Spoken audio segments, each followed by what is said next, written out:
Buenas tardes, mi nombre es Aida Otero y mi compañero es Cristian Bolaño y hoy os vamos a explicar nuestro proyecto de cultivo multitrófico integrado de arroz y tilapia. Nuestro índice son los puntos principales de nuestra exposición y comenzaremos la introducción explicando un poco la producción de tilapia a nivel mundial. Según la FAO, la tilapia, incluyendo todas las especies de esta, constituye el segundo grupo más importante de peces cultivados por detrás de las carpas.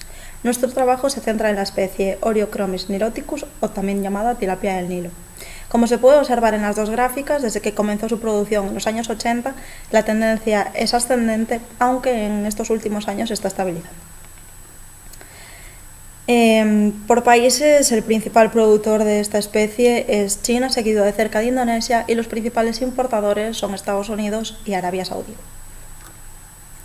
El objetivo principal de este trabajo es optimizar un cultivo que ya existe de arroz y de tilapia de estas dos especies, aumentando la sostenibilidad y la rentabilidad, aprovechando los recursos y minimizando los residuos. ¿Qué es un cultivo multitrófico integrado? Un cultivo multitrófico es aquel en el que se cultivan dos especies de diferentes niveles tróficos y en el cual ambas especies comparten los recursos y aumentan los beneficios al compartirlos. Pros y contras de la producción en un cultivo multitrófico integrado. Las contras son la necesidad de un terreno amplio y la producción que no está garantizada, aunque estos dos equivalen a cualquier tipo de producción de, por ejemplo, otros arrozales, ya que ambos necesitan un terreno amplio y en ambos casos la producción nunca está garantizada. En los peces, por ejemplo, la producción no está garantizada con el punto siguiente, debido a que los plaguicidas pueden afectar a nuestros animales y además los predadores pueden atacarlos. También el trasplante de arroz es delicado y la inversión inicial es elevada.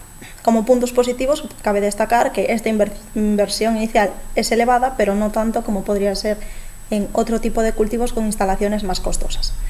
También se destaca el ahorro de agua y de tiempo y la eliminación de plagas del arroz por parte de los peces. Estas plagas de las que se alimentan nuestros animales son, por ejemplo, el caracol, la mosca perforadora, saltamontes que caen al agua o ninfas cuyas larvas flotan en el agua. Bien, el primer punto de las fases de cultivo es adecuar nuestro campo al cultivo de ambas especies. Conseguir que tenga la forma adecuada para la cría de tilapia y a la vez la agricultura del arroz.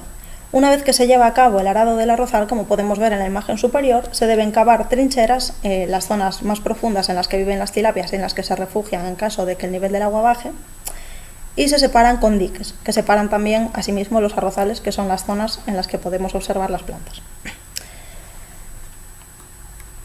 La última parte de la fase de cultivo es la recolección, que por supuesto es la más importante. El arroz se recolecta primero y en segundo lugar la tilapia, drenando el agua.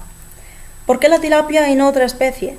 Por su elevada resistencia a altas temperaturas y cambios bruscos en las mismas. También su resistencia a vivir en aguas poco profundas, a bajos niveles de oxígeno y con alta turbidez. Bien, los principales subproductos de nuestras dos especies, del arroz tenemos el grano, el aceite de salvado de arroz y el propio salvado de arroz. Y de la tilapia, la carne del pescado y a su vez el colágeno del que nos hablará posteriormente nuestro compañero Cristian. Bien, el grano de arroz es un producto comercial que venderemos directamente, y el salvado de arroz, aceite de salvado de arroz y paja de arroz, que no lo consideramos un subproducto directo, ya que en cualquier producción se considera un desecho, nosotros lo utilizamos como sustrato de la levadura Candida utilis para producir single cell protein, que nos sirve para, en conjunto con los dos anteriores, producir el pienso para nuestras tilapias. Este pienso de las tilapias se compone principalmente por proteínas como fuente de aminoácidos, grasas, que utilizamos en este caso el aceite de salvado de arroz y que nos dan los ácidos grasos y además nos sirven como aglutinantes de los pellets, carbohidratos del salvado de arroz como fuente de energía y minerales y vitaminas en proporciones mucho más pequeñas. Nuestro aproximadamente 35% de proteínas presentes en nuestros pellets lo sustituimos de los 35%, un 25% de los mismos van a ser single cell protein producidos en nuestra planta. ¿Por qué hacemos esto? Porque conseguimos una mayor rentabilidad económica, tanto si lo producimos nosotros como si los adquirimos el single cell protein a otra empresa, y además la tasa de crecimiento y conversión se ha estudiado que los peces aprovechan de la misma forma las proteínas provenientes de single cell protein en un 25%, tanto como si fuera totalmente de proteína animal o proveniente de harina o otros granos. Perdón. Y ahora nos va a hablar mi compañero Cristian del colágeno procedente de la tilapia. Bueno, ahora vamos a pasar a falar do outro produto do noso sistema, que é a tilapia. Cabe destacar que a tilapia é un peixe de fácil fileteado, pero hai que ter en conta que entre o 50 e o 70% do peso da tilapia son espinas, vísceras, pel, escamas e cabeza. Entre estes residuos generados, cabe destacar que a piel e as escamas son potenciales fontes das que se pode extraer colágeno. Desta forma, a partir destes residuos, obteríamos un produto de valor que sería o colágeno. Aquí, en esta diapositiva, podemos ver unha tabla na que expomos diferentes materiales a partir do cual se pode extraer colágeno soluble en ácido cos seus respectivos rendimentos. Principalmente queremos destacar unha das fontes máis clásicas son os huesos da industria ganadera, que neste caso sería aquí de ternera. Cabe destacar que os rendimentos de extracción de colágeno son relativamente bons e que, debido á alta produción deste tipo de residuos, a fuente deste material alimenta a industria da extracción de colágeno casi de forma continua.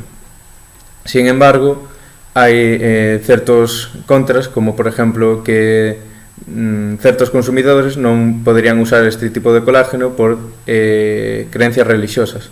Neste caso, da industria bovina, pois serían a religión hinduista, no caso de colágeno de origen porcino, pois non o poderían usar, por exemplo, a religión musulmana e xudea. Ademais, temos que destacar que, en cuanto ao seu uso biomédico, o colágeno bovino ten un problema, é que presenta certa tasa de antigenicidade. É dicir, que entre o 3 e 5% de pacientes aos que se aplica algún tratamento con este tipo de colágeno desarrollan resposta inmune ante este. Créese que esta resposta inmune é debida ao alto porcentaxe de aminoácidos aromáticos deste tipo de colágeno. Outro tipo de material alternativo ao clásico serían residuos da industria do pescado.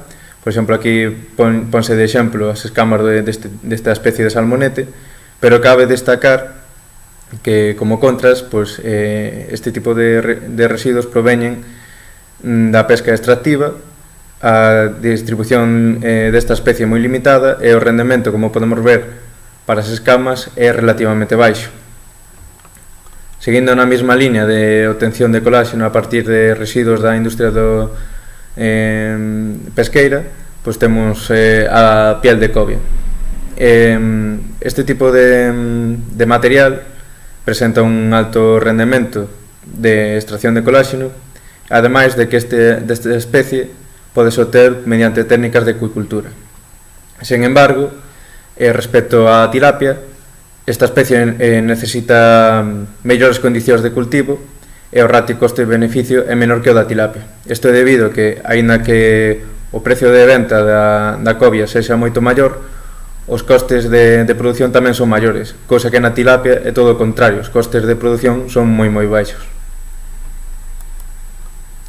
Por eso mismo, destacamos que a piel de tilapia é un material potencial para a extracción de colágeno, tanto porque ten un rendemento suficientemente alto, incluso maior que as fuentes clásicas, ademais de que este tipo de peixe podese cultivar en diferentes modalidades, tanto extensiva, intensiva, monocultivo, mixto ou multitrófico, que é o noso caso co arroz. Sin embargo, este material non é unha fonte de coláxeno suficientemente implantada a nivel industrial. Sería máis no caso de clásicos como o hueso de ternera, que sí que están implantados a nivel industrial. Aquí podemos observar un proceso de extracción proposto por o autor Mádmoro, no que nos explica que a pel de tilapia someteríase inicialmente a un proceso no que se desnaturalizan diferentes proteínas non asociadas a coláxeno e pigmentos con unha disolución de bicarbonato sódico, e para posteriormente neutralizarse coa adición de auga e sometelas a un proceso de triturado. Unha vez obtido este material triturado, someteríase a disolución en ácido acético para solubilizar ese coláxeno soluble en ácido, e despois de unha centrifugación quedaríamos co sobrenadante, someteríamoslo a un proceso de salting out para facer precipitar especificamente o coláxeno, e ese precipitado responderíase en ácido acético, que posteriormente sería pasado por un proceso de diálisis para eliminar sales, para, unha vez finalizado o proceso, obter o coláxeno liofilizado. As características do coláxeno obtido deste proceso son que obtemos un coláxeno de tipo 1 que mantén a estrutura terciaria, ten un punto isoeléctrico cercano a 7, e composicionalmente ten un alto contido en prolina e hidroxiprolina, que son aminoácidos que confiren a estrutura de hélice alfa do coláxeno moita estabilidade. Isto fai que a temperatura de desnaturalización do coláxeno de tilapia alcance un valor de 44,99 grados, que é un valor superior ao coláxeno obtido de outros peixes, que rondan valores de entre o 25 e 30%. En cuanto ao uso do coláxeno, podemos destacar que é moi diverso, que se emprega tanto na industria alimentaria, cosmética e biomédica. Neste caso concreto, queremos destacar un uso moi novedoso dentro da área da área biomédica, que neste caso se trata do tratamento de queimaduras. Hai diversos estudios nos que se analiza o uso de parches de nanofibras de coláxeno para o tratamento de queimaduras. Isto como se obtén? Sométese o coláxeno a un proceso de electroilado, donde o coláxeno é inyectado nun campo eléctrico de alto voltaxe, no que se xeneran de forma fácil nanofibras. O resultado é un parche destas nanofibras cun diámetro de 310 nanómetros, que obtén unha forza de tensión de 6,72 megapascales, co cal entra dentro do rango para o uso como cobertura para tratamentos humanos en dermis, e ten un ángulo de contacto de 21,2 grados. Isto quere dicir que é hidrofílico e, polo tanto, este parche mantén a súa hidratación, ademais de favorecer a adhesión das células e a súa proliferación. Ademais desto, desarrolláronse probas inmunoxénicas. Como xa dicíamos antes, un dos contras do uso do coláxeno bovino era que o ratio de aminoácidos aromáticos era elevado e, polo tanto, inducía certa resposta inmune. Aquí nesta táboa indicamos o ratio de aminoácidos aromáticos de tilapia e coláxeno bovino. Como podemos ver, o coláxeno de tilapia ten uns valores menores que o de bovino.